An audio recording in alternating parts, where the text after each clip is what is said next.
हाय दोस्तों, मैं Vivek Kumar Gautam UCC coaching centre Bihapur इकॉनी सुरियाओं में आप सभी का बहुत बहुत स्वागत है।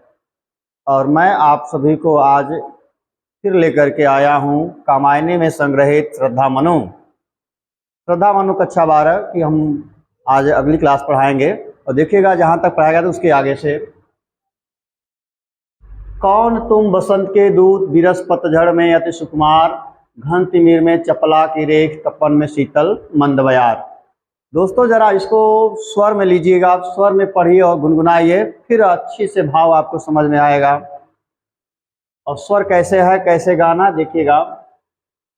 कौन तुम बसंत के दूत, विरस पतझड़ में अति सुकुमार, घन तिमिर में चपला की रेख, तपन में शीतल मंद बयार।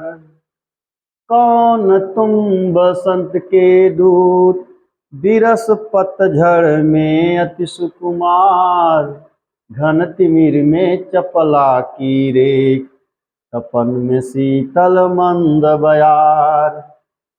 लगा कहने आगंतुक व्यक्ति, मिटाता उत्कंठा सविशेष, दे रहा हो कोकिल सानन, सुमन कुजो मधुमय संदेश।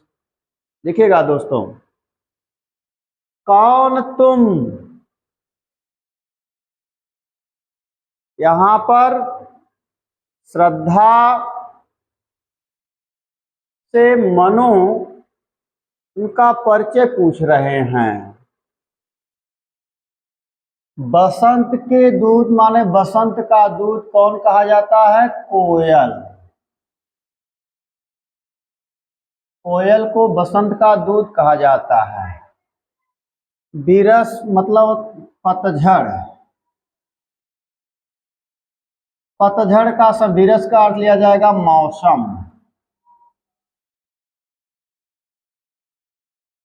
पतझड़ जानते हैं, ऐसा मौसम जिसमें वृक्ष अपने सभी पत्ते गिराते हैं, वह है पतझड़ का मौसम।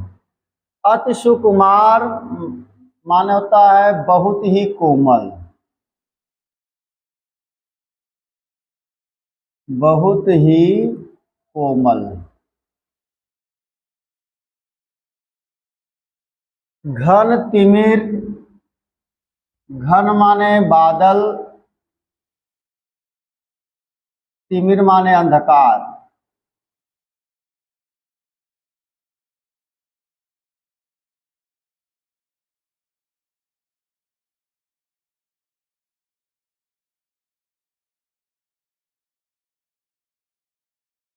चपला मानता है बिजली।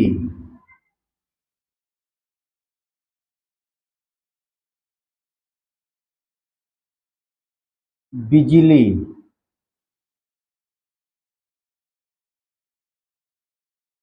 रेख माने रेखा।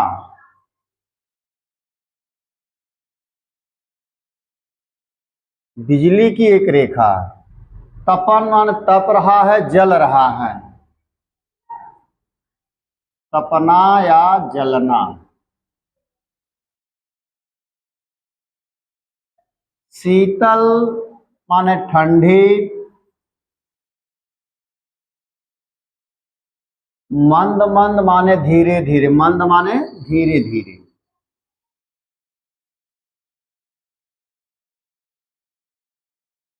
बयार लिया जाता है हवा। बयार का अर्थ होगा हवा।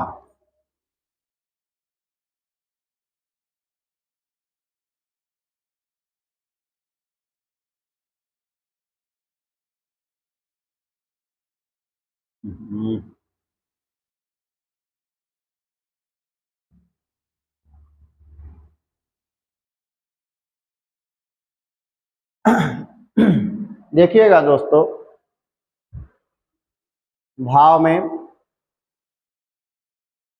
इसमें मनु श्रद्धा से उसका परिचय पूछते हुए कहते हैं, जो पूछते हैं उसी का कवि ने इसमें वर्णन किया है। कवि कहता है कि मनु श्रद्धा का परिचय पूछते हुए कहते हैं कि हे कोमल कांतिमय रमणी, तुम कौन हो। हे कोमल कांतिमय रमणी, तुम कौन हो, माने तुम से अर्थ उठाइएगा, आप इधर आए, तुम कौन हो, कौन तुम, इसको सरल साधारण वाक्य में बनाना है। तो तुम कौन हो, तब ये सरल साधारण वाक्य में बनेगा। कवि कहता है कि मनु श्रद्धा का परिचय पूछते हुए कहते हैं कि हे कोमल कांतिमय रमणी, तुम कौन हो। और अचानक तुम इस सुनसान निर्जन स्थान पर आकर के मुझे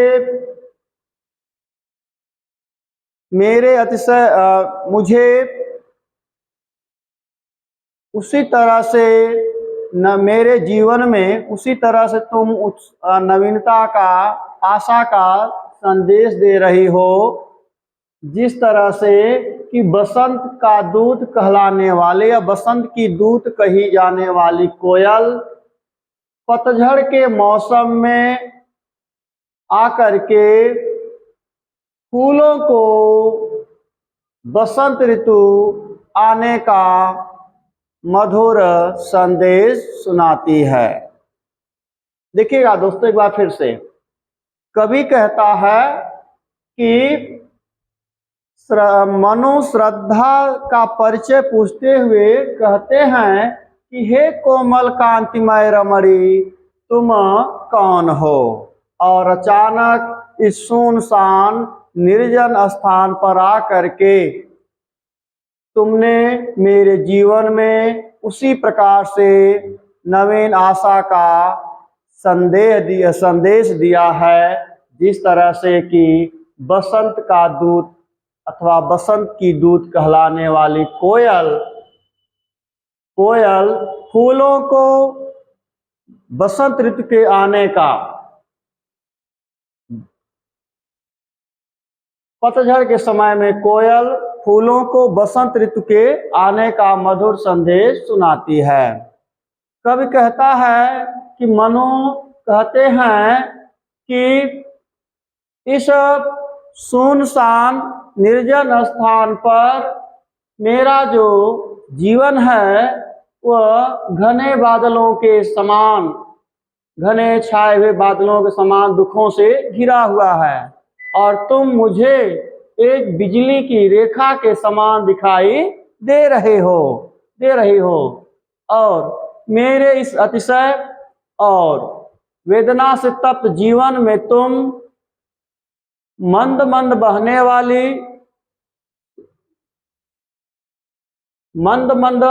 वाली शीतल मन सुगंधित हवा के समान नवीन चेतना उत्पन्न कर रही हो। फिर देखिएगा दोस्तों, कवि कहता है कि मनु श्रद्धा का परिचय पूछते हुए कहते हैं कि हे कोमल कांति रमणी, तुम कौन हो।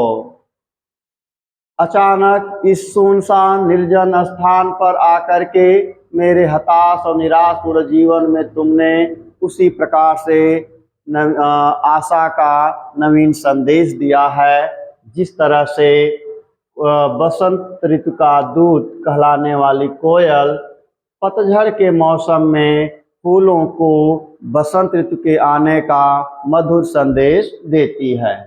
मनु कहते हैं कि इस मेरे इस घने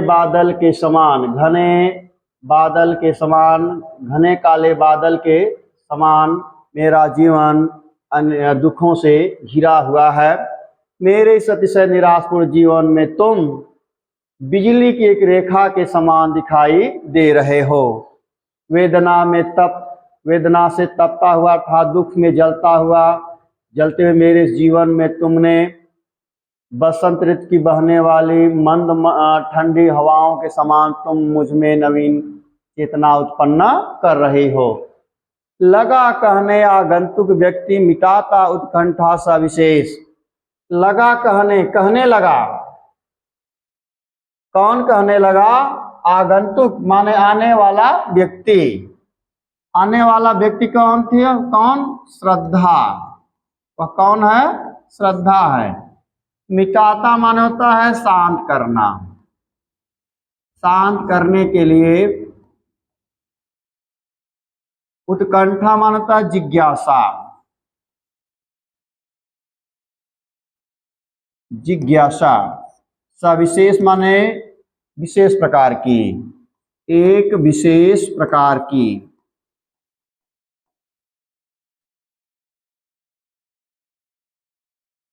दे रहा कोकिल सा, कोकिल माने कोयल।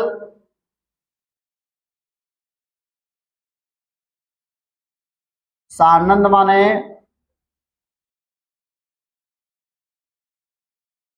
आनंद।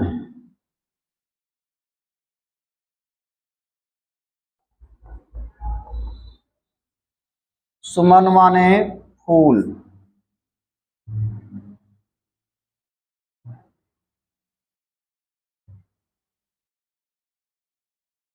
जो माने जिस प्रकार से।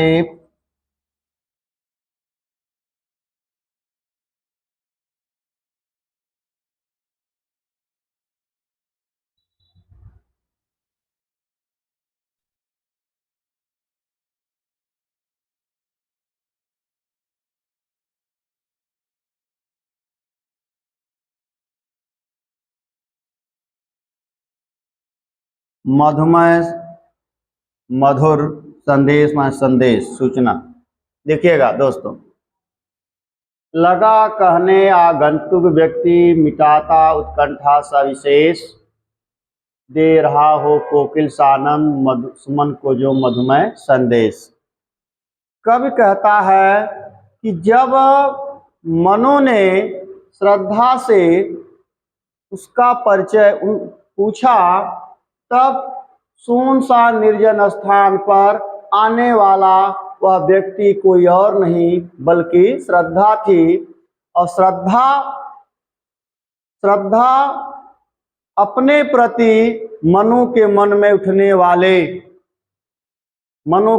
उठने वाले विशेष प्रकार के जिज्ञासा को शांत करने के लिए अपना परिचय दी। जिस समय श्रद्धा सुमधुर स्वर में मनु को अपना परिचय देती है, तो उसे सुन करके मनु ने अनुभव किया कि जैसे कि कोई कोयल आनंद से भर करके अर्थात प्रसन्न हो करके फूलों को बसंत ऋतु के आने का मधुर संदेश सुना रही हो। एक बार फिर देखिएगा दोस्तों, व्याख्या में कवि कहता है कि जब मनु ने श्रद्धा से उसका परिचय पूछा, तब उस सुनसान निर्जन स्थान पर आने वाला वह व्यक्ति कोई और नहीं बल्कि श्रद्धा थी। और श्रद्धा मनु के मन में अपने प्रति उठने वाले विशेष प्रकार की जिज्ञासा को शांत करने के लिए अपना परिचय देने लगी। जिस समय श्रद्धा सुमधुर स्वर में अपना परिचय मनु को दे रही थी, तो उसे सुन करके मनु ने अनुभव किया कि जैसे कि कोई कोयल बसंत ऋतु में आनंदित होकर के फूलों को बसंत ऋतु के आने का मधुर संदेश दे रही हो। जैसे कि कोयल फूलों को बसंत ऋतु के आने का मधुर संदेश दे रही हो। आगे देखिएगा दोस्तों, अगली व्याख्या। भरा था मन में नव उत्साह, सीख लूं ललित कला का ज्ञान, इधर रह गंधर्वों के देश, पिता की हूँ प्यारी संतान। फिर देखिएगा दोस्तों, श्रद्धा कहती है कि भरा था मन में नव उत्साह, सीख लूं ललित कला का ज्ञान, इधर रह गंधर्वों के देश, पिता की हूँ प्यारी संतान। दोस्तों देखिएगा, गुनगुनाइए, घर पर सुनिए, समझिए, व्याख्या कीजिए, परीक्षा में अव्वल नंबर लाइए, ताकि आपको हिंदी में कोई डिबेट ना कर सके। देखिएगा, कवि कहता है कि भरा था मन में, भरा हुआ था क्या? मन में, मन में, मन में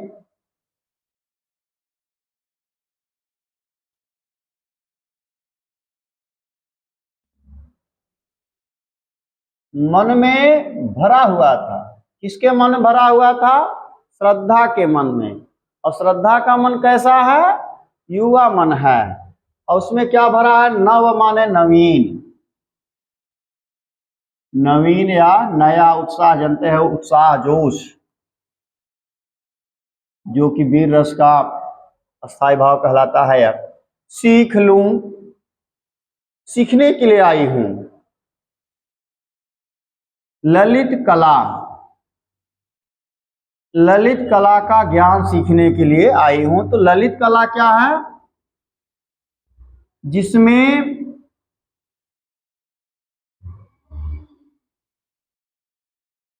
जिसमें गायन, वादन और नृत्य, माने गाना, बजाना और नाचने का जो कला है, वह कहलाता है ललित कला। श्रद्धा कहती है, कवि कहता है कि श्रद्धा अपना परिचय देती हुई कहती है कि मेरे इस युवा मन में, यहां शब्द उठाएंगे, मेरे इस युवा मन में एक प्रकार का नवीन उत्साह भरा हुआ था। श्रद्धा मनु को अपना परिचय देती हुई आगे कहती है कि मेरे इस युवा मन में, युवा, मेरे इस युवा मन में एक नवीन उत्साह भरा हुआ था। इसीलिए मैं ललित कला का ज्ञान अर्थात गायन, वादन और नृत्य कला का ज्ञान सीखने के लिए यहाँ पर आई हूं। देखिएगा दोस्तों आगे,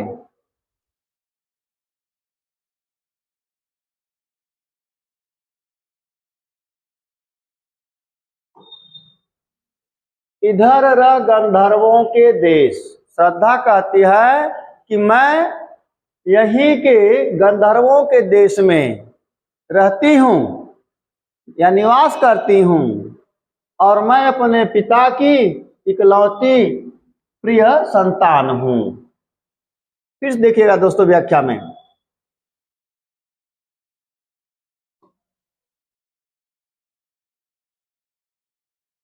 श्रद्धा मनु को अपना परिचय देती हुई आगे कहती है कि मेरे इस युवा मन में एक प्रकार का नवीन उत्साह भरा हुआ था, और मैं इस स्थान पर ललित कला का ज्ञान अर्थात गायन, वादन और नृत्य कला का ज्ञान सीखने के लिए ही मैं यहाँ पर आई हूँ। और मैं यहाँ के गंधर्वों के देश में रहती हूँ, और मैं अपने पिता की इकलौती प्यारी संतान हूँ। आगे देखिएगा, श्रद्धा मनुष्य कहती है, दृष्टि जब जब जाती हिमगिरी ओर, प्रश्न करता मन अधिक अधीर, धरा की यह सिकुड़न भयभीत, आह कैसी है क्या है पीर। देखिएगा दोस्तों, दृष्टि माने नजर,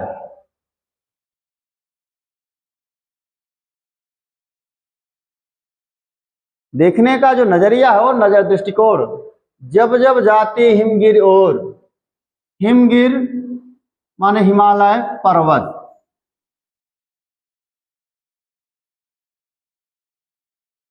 हिमालय पर्वत।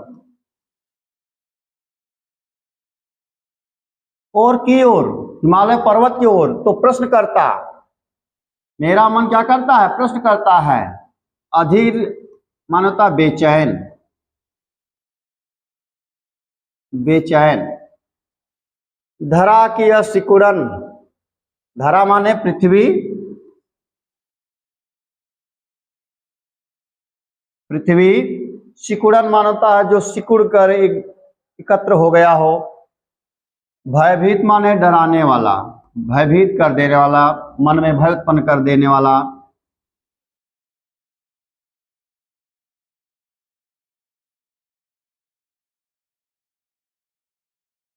भय उत्पन्न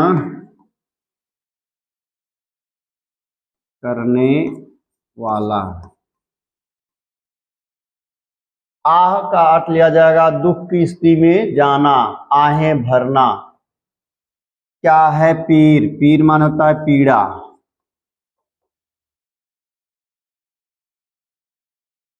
देखिएगा दोस्तों, इसमें कवि ने श्रद्धा मनु को जो कुछ हिमालय के विषय में बताती है उसी का वर्णन किया है। देखिएगा व्याख्या कैसे कहेंगे, भाव कैसे निकलेगा।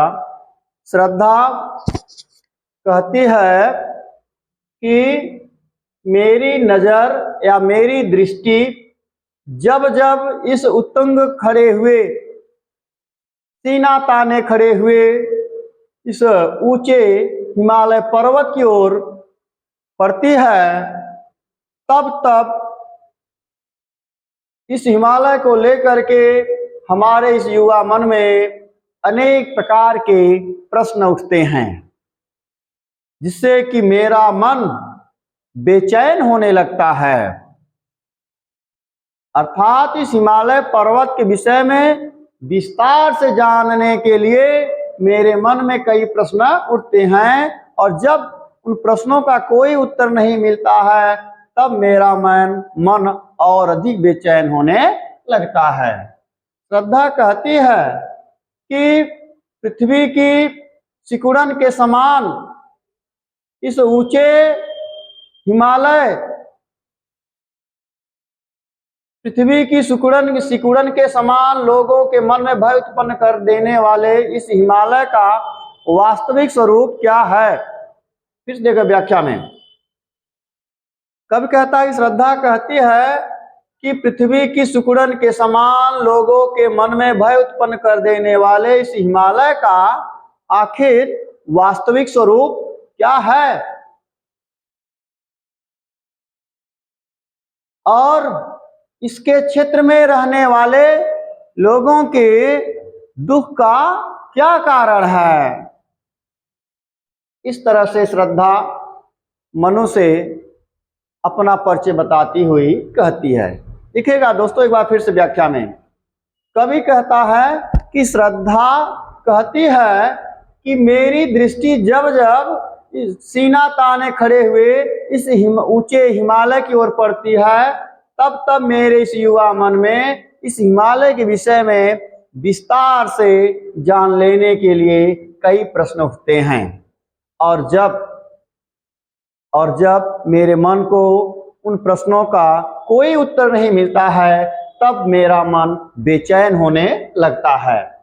श्रद्धा कहती है कि पृथ्वी की सिकुड़न के समान लोगों के मन में भय उत्पन्न कर देने वाले इस हिमालय का आखिर वास्तविक स्वरूप क्या है, और हिमालय के क्षेत्र में रहने वाले लोगों के जीवन में दुख का क्या कारण है। यही तमाम प्रश्न हमारे मन में उठते हैं। आज के लिए दोस्तों बस इतना ही, और कैसी लगी है आज की क्लास यह हमें कमेंट में ज़रूर बताएं, ताकि मैं अगली क्लास आपके लिए और बेहतर ढंग से बनाने का प्रयास करूं, पढ़ाने का प्रयास करूं, और अपने दोस्तों को दिखाएं, ज़्यादा से ज़्यादा शेयर करें। Good night.